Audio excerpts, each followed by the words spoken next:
Grab your favorite caffeinated beverage and get cozy because you are listening to Mindful as a Mother with Paige Bruce and Lindsay Adams. Do you remember those toys from when we were kids where you would fit the different shaped pegs into the different shaped holes? Yeah. That's a lot like parenting, except when you have a neurodivergent child, using traditional parenting techniques is like trying to put the round peg in the star hole. That's exactly how I felt when I discovered that Sam was neurodivergent. I knew that traditional parenting techniques and even the approaches that I was taught in grad school, they didn't feel right in my soul to like supporting who he was as a human. And they also just weren't effective. And that's when I discovered the power of responsive parenting. Exactly. So if you are like us and are interested in tailoring responsive parenting techniques to your neurodivergent world, check out our Parenting Your Neurospicy video series. You can find it in our Stan store at the link in the show notes. This podcast is not intended to be a substitute for therapy or the therapeutic relationship, and the information given in this podcast is purely for educational purposes and is not intended to replace the advice of a professional. Hello and welcome back to Mindful as a Mother. Today we have a very special interview. I'm here with Paige, of course. She barely has a voice from her laryngitis that's been going on for what feels like a month. Yeah. But today we have Gina Prosch with us, and she is an amazing author, and we cannot wait to talk to her about her book and all of the amazing things that she does. Say hi, Gina. Hello. Thank you so much for having me. I appreciate it. Yes, we're so excited to have you on here. So have won awards for your books in the past, but you have an upcoming book called Hope More Than Wishful Thinking, correct? Right. It just came out last week. Oh, that's amazing. So it's like brand new. Yes. Yeah, March 11th, right? Yep. That was the date. Awesome. It's always probably so rewarding. I've never written a book, but we've talked to lots of authors, and it's a long process. So when it's finally launched, I'm sure I'm so relieved. Yeah, they call it, this is my book baby. It is your book baby. Same thing. You devote all your time to it. Yeah. Tell us a little bit about yourself, what you do, and how you got inspired to writing children's books. Well, I started out in academics as an English teacher. And so I've taught English and writing for many, many years. It's been a consistent thing in my life. But I've also done writing. I've done comic strips, comic books. I've written scads and scads of nonfiction articles and pieces over the years. So I had done a book and journal that go together that were based on a Facebook platform that I ran for 10 years called This Day's Joy. And so from there, I thought, this is great for adults, but it would be really, really good for kids. And so it was just after the whole pandemic thing set in 2020. In 2021, I connected with Boys Town with the first book, which is Joy, You Find What You Look For. And I then pitched them the idea of a series. And so the second book, Hope More Than Wishful Thinking, is the second book in that Holly's Choice series. I love that. What was your inspiration behind this particular pitch? Why this topic? I think that in our modern world that we really need to take a big bunch of responsibility in our own positive thinking and our own positive emotions. And so the world just doesn't, seem to supply hearts and flowers and bunny rabbits, day. And so that has been something that I have seen in my own life, that the more I am positive and focused on those things, the better things seem to go. And so I started with the Joy book, and I got to the Hope book because I really do think that so often we as people just want to be able to sit at home, cross our fingers, hope for the best and then really complain if it doesn't work out. But if you want those good things to happen, if you want that hope to have good fruit, you've got to go out and do something to make that happen. And so I wanted a way that kids could relate to, because the sooner you can start to build those good habits in young kids, the better off you are.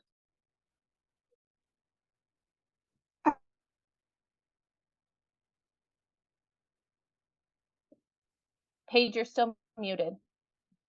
Oh, shoot. I was going off. Okay, so I'll mic edit it out. tech It's issue. fine. I love that because we often talk about neurodivergence, right? Our entire platform is around supporting neurodivergent parents and children thrive in this world that was built actually for neurodiversity, but isn't always accepted.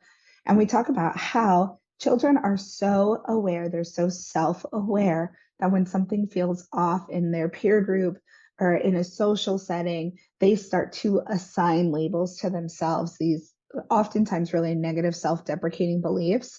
And I always appreciate children's books specifically about this because we really, between the ages of like birth and 7, are developing our inner voice, our inner critic. And so if we can build on the resiliency and fill in those gaps with positive, hopeful thinking, growth mindset, right? Then a lot of us now that Lindsay and I have spoken on before in earlier podcasts wouldn't have these self-deprecating ideas of like, oh, I'm just lazy. Oh, I'm manipulative. Oh, I just can't do it. Oh, I'm not good enough. And so I really appreciate the concept of these books in general as like a growth mindset, kind of fill it in for some of these kids at that age. Right. It is about the fact that you've got to have a sense of agency. And obviously, kids can't have agency on everything, or, they'd eat Cheez-Its and drink Mountain Dew 24/7 or something like that. But they can have agency in these sorts of things. And the more you help them kind of start to understand the world and how they can affect positive change in their world for themselves, I think it's great. Like, think about when you've got a little toddler and they're just starting to learn how to walk, and the kind of cheerleading that every parent does. You put them a little bit outside of range of their favorite toy. You put them a little bit beyond hand's reach to you, and you encourage them to take that step to go get that thing. And I think that it's a shame that we lose that sense of engaging with their inner toddler as they get older. Keep putting those things just outside their grasp so that they can achieve them, and they see that they can do things. And when they're toddlers, you don't just say, "Oh, you fell down. I guess you're never going to be able to walk." You're like, "You can do it." And we need to continue with that sort of mindset throughout, particularly, like you say, this 0 to 7, but then on through that middle school tween age and on into high school, college, and whatnot. And especially because we mainly work with children and parents who are neurodivergent, I think it's so easy when something's hard or difficult to just say, oh, well, I can't do it because my ADHD or my autism or things like that. And that's not actually the case. We need to find a way to do it that works for your brain. We need to adjust. And so a growth mindset is so important for everybody, but especially for the people listening to this podcast. Absolutely. Absolutely. Yeah, I do groups in schools here where I live, and I have this really rowdy bunch of like middle school boys, right? That early teen age. Mm-hmm. And oftentimes I'm hearing like, well, it's the ADHD, it's the ADHD, it's my ADHD. I'm like, I also have ADHD. And we can learn to be successful. It's just about what skills are going to support you in this moment. I was like, so if it's not working that way, I was like, then we got to figure out a new way to do it. Well, and that way is going to be unique to that particular person. It's what is right for that individual in working through that particular situation. I totally agree. And I feel like half the battle is figuring out what's right for your child in that particular situation. And then the other half the battle is encouraging them to try it. What tips do you have, or how can we teach our children to be more active in their positive emotions? I think that one of the big things that we as parents need to do is model that behavior for them. There was a time when my son was little, and so we were driving across town, and somebody pulls out in front of you in traffic, and you draw your attention to it because it's like, oh, you just about had a car wreck or something. And I said, oh, that guy's a real dooz, that's doing this. And for a couple of weeks, it was like, who's the dooz? And it was this game that we would play. But I realized we're looking for bad things to happen. It's like you walk into Target and you're looking for something terrible to happen. Who's going to cut me off on the way to the checkout? Who's going to, you can just as easily flip that narrative and start to look for all of the people who, hey, look at that person. They're on crutches, but they still took their cart back and put it in the cart return. Isn't that really terrific that they took that initiative? Hey, we got a really great response from a teacher or something like that. I got a promotion today at work. The more you start to draw attention to these good things that are happening in life, you can then backtrack on that. I got this really great promotion, or I got this really great letter, but you know what? The reason I got that is, remember, I had to do this, this, and this 2 weeks ago or 3 weeks ago, and this was my payoff. So that they start to make those connections, that these things aren't just spontaneous magical things that happen, but they're things that came as the result of work for you. And so perhaps those same things are going to be the result of work for them. If they had a C in a particular class and they get up to a B minus, celebrate the B minus, because look at the progress you've made. Now you're at a B minus. What can we do to see if you could get to a B or a B plus? Maybe an A by the end of the semester. So you look at those steps that they're taking and really draw their attention to them so that they can see their own agency, see that they did it. Agreed. I totally think that is such an important part of how we do it. And when you were talking, it reminded me of how the brain really develops new habits, new skills. It's like it is really easy to get caught in this like negative, everything's so humdrum like mindset. But that's the thing we're practicing. And I often talk to people, I'm like, the reason affirmations or the reason like gratitude things work and are effective is because we are rewiring, making new connections in our brain. So even though it feels hard to notice it, once we start noticing it, we'll notice it more. And then we're reinforcing that. And it really takes a minute. I would say 6 to 8 weeks minimum to like really get in there and really try it. And the other day, actually, my kids are always throwing shade at me, which means they're always insulting me. Like it's always a backhanded comment on accident because they're young. So I was talking to my 9-year-old and she said, she's writing her own book right now. She wants to be an author. So she's writing a book. She was like, I can't draw a horse. And I said, yet. It's like, you can't draw a horse yet. And then she looks at me and she says, I'm too old for Gabby's dollhouse. And I was like, wait a minute, what are you talking about? And I guess there's the whole episode on Gabby's dollhouse where they really lean into the word yet. Like, I can't do it yet, or I haven't seen it yet, or I'm not there yet. And I was like, okay, but also your mom is a mental health counselor and she's been saying this to you for so many years. But like, I love that Gabby's dollhouse gets credit for that. Absolutely. I always like to ask kids, like, or the adults that I work with, it's like, add a but. What is that negative comment that you just made? My refrigerator just broke, but I noticed that it was broken before everything that was in the refrigerator spoiled. So I was able to get stuff in coolers and save, all of my groceries. Or I got stopped by a patrolman on the way to town, but I got off with a warning instead of a ticket. Yay for me. And, thank the officer for not giving me that ticket today. what are some of those negative things? Yeah, I fell down the steps, and yeah, I might have injured my pride, but I didn't get a broken leg. I didn't sprain my ankle. All of those kinds of things. So when you start to add that but or add that yet, like you were just talking about, it really does change the way you can frame these situations. And that's one of the things that happens in the Joy You Find What You Look For book. What are you looking for? Yes. With this idea of but, I just hear it resonating of like the concept that's really popular right now called toxic positivity. So what would you say? Do you know what that concept is right now? That's very popular. I've heard the term, but if you Okay. give me a breakdown, that'd be great. Totally. So toxic positivity is this idea that you're so positive regardless to everything that's going on that it's invalidating pretty much to yourself and the people around you.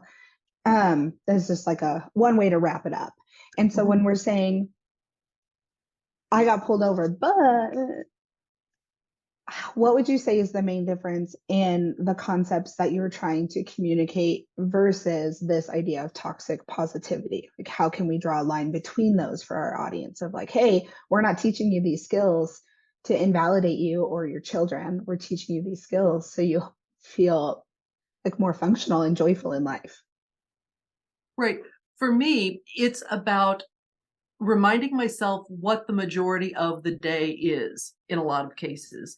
Um, there are, if you're living life for any amount of time, you're going to have really, really, really bad days. I mean, bad days where bad things happen. But if you can remind yourself that even on that very worst of days, not everything was bad. There was one tiny moment that really didn't quite suck so bad, you know? um, it doesn't make the whole day better, but it means that it was not 100% bad. And I think that's one of the things that people have resonated with my books is that the character of mom does not come in and tell Holly, you're wrong not to be joyful. She has a lot of empathy for where she is. She just asks her questions like, do you think you might have missed something that would have been good during the day? Do you think that you might be looking for things that are not, so by sitting with her daughter and allowing her daughter to feel those negative emotions and then saying, okay, you've got that negative, is there anything else that's going on too? It's like it's the but and the yet, but there are other things that are going on as well. Yeah, I think too, some of our audience might resonate with the idea of the glimmers that's going around Yes. right now. It's Mhm. like find the glimmers in your day. And when I'm in a session, I often call them the golden threads. So in every situation that we're in that is trying or challenging, there's also golden threads. And if you can find the golden thread that's weaved throughout that experience, like what you're taking away from it, how this Mhm. is going to move you forward, then you will be able to build the resiliency to continue to make it through. Exactly, because those golden threads, those positive things are there. It's I remember what is it? Illusions, Adventures of a Reluctant Messiah. Was the first place that I heard this, but that there's no problem that doesn't also come with a gift in its hands. And so how, yes, the problem is there, but what is the takeaway? What's the thing that I can gain from experiencing this problem, working through this problem? Problems don't exist without solutions. So what can this be? What could my takeaway be? And I love this idea of a golden thread. That's great. Well, and I think it's so hard sometimes in the society that we live, strike the balance between because they're saying like no toxic positivity, but there's also on the flip side of that, you don't want to validate negative and stay stuck in the negative for so long that you're not moving forward. So I love that there's this sweet spot in the middle where we can acknowledge that this was really hard and we have maybe some good in it, or we learn something from it, or we'll know what to do differently next time. Mm-hmm. Yeah.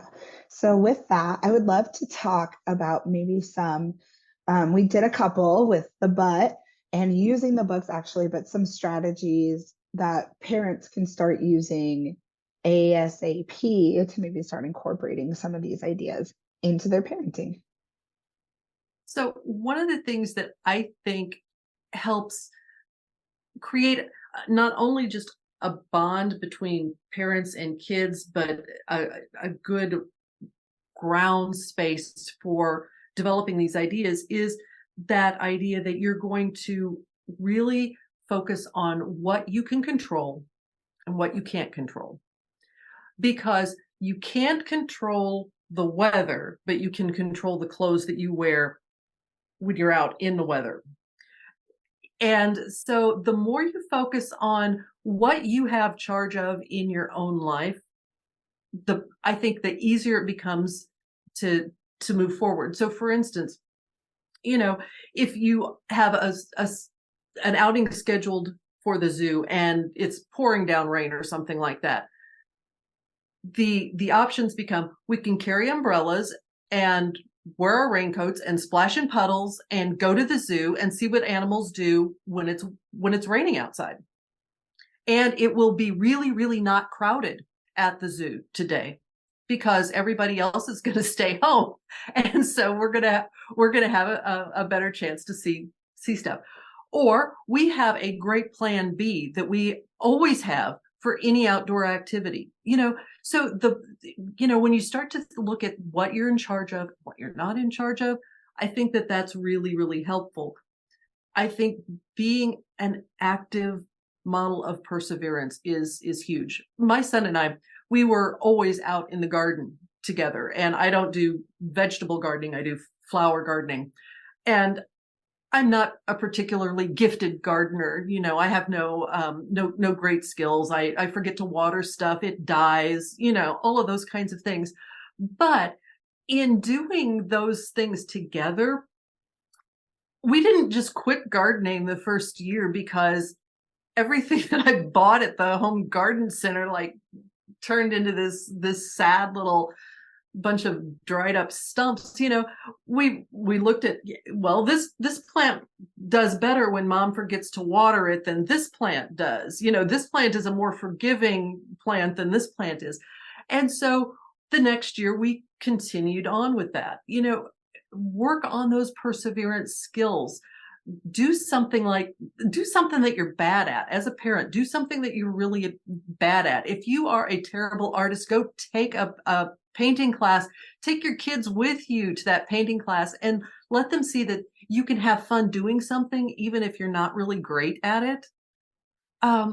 Because those kinds of things are just part of life. And if we only ever do the things that we're good at, our life gets very small very fast. And so those are a couple of things. Another thing is, like I said, when you're out and about, to look for things that are really good and really positive and really hopeful. Draw your attention their attention to times that, see, you did this hard work and then this good thing happened. Maybe right now, if you do some more hard work, another good thing will happen. And if it doesn't happen tomorrow, it might happen next week or the week after that.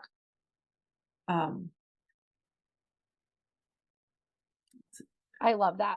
I love the modeling something you're bad at. I'm going to have to find some things to do with my kids that I'm bad at. I'm bad at a lot of stuff. My kids hate it because they'll ask me questions and I'm like, I don't know. I'm like, I don't know that. One thing that I love to do, and sometimes I recommend, is a good things jar, is what we call it. And I've got a joy jar. Yep. Yep. So when we have family dinner or a point throughout the day where we each take the time and find what were the good things, what was something good that happened today, right?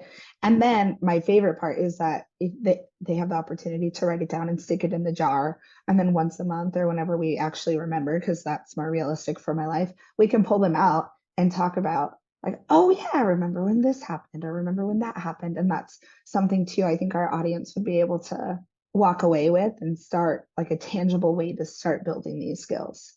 Yes. Yes, we keep a joy jar. I've done the This Day's Joy book. The adult book has the companion journal, Finding This Day's Joy. Write something down every day and start thinking of ways that you can interpret that. At dinner, what's something that you wish that you would have known this morning that you know tonight? And how did you learn that? Where did that information come from? What are things like that? What did you smell today that was really, really good? Did you hear something that was really neat? A favorite song on the radio or whatever. So the more of those kinds of teasers that you can give to people, it's like, if somebody asked me, like, how did you get started this? Oh, you asked me a question and test anxiety, I don't know. It's just my life. I can't tell you how it happened. But if somebody asks a question that's tied to a specific, well, then maybe it's easier to answer and it gives me something to pull on. Yeah, absolutely. I often use that one, like, this feels hard, or I can't do this. So it's like, when's another time you did something that felt hard? What helped you do that thing? And then we talk about how we can use that same skill that helped us do that hard thing for this hard thing. And we can see how it turns out. Yeah, I love documentaries actually, and watching documentaries and reading nonfiction, like Ernest Shackleton and the whole endurance stuff, The Boys in the Boat, all these kinds of wonderful stories that are about overcoming adversity and not letting what seems to be a horrible situation be a horrible situation. I mean, the Shackleton expedition to Antarctica is incredibly inspiring. When you share those stories with young kids, they're just like, oh my gosh, this really happened. This is a real story. Yeah, this is a real story. These things really happen, and there really wasn't anything super special about this guy other than he decided that he wasn't just going to stay stuck in the ice and wait to die. And so he led his crew. Everybody survives. It's a great story. And there are great stories like that all around in the world. Nonfiction is an amazing thing to spend time reading. What is that rock climbing story? Do you know what I'm talking about? Or like, it's another like really good one. It's a survival story. I don't know if it's rock climbing or hiking or something like that, but it's like two guys who go hiking together and something happens and one of them ends up getting hurt and they get stuck, and it's a whole story. I'll find it and link it in the show notes about how they get through that struggle. And it's just amazing. Yeah.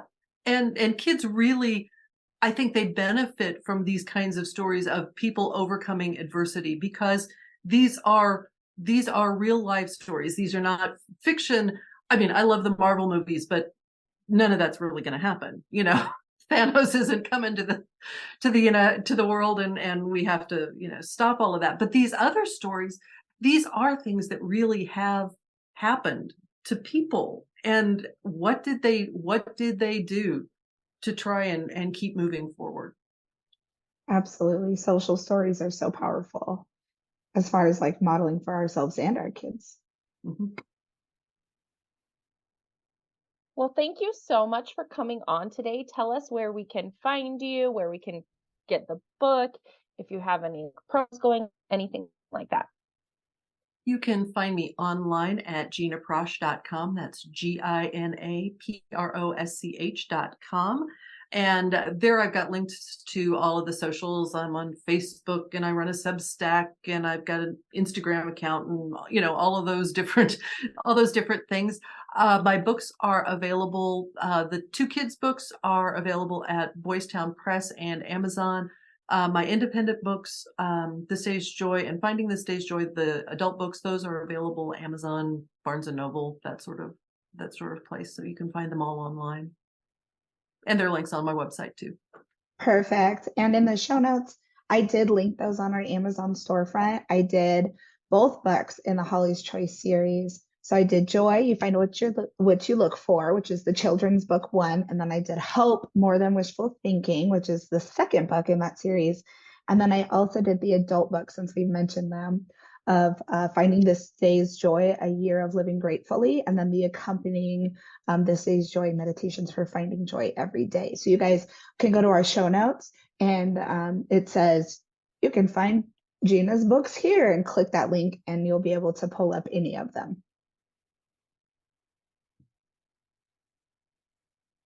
Thank you so much. We've really enjoyed having you on and having you share all of your wonderful tips for helping our children increase the amount of positive emotion in their life and embrace a growth mindset. Well, thank you so much for having me. It's been a fun day talking to both of you.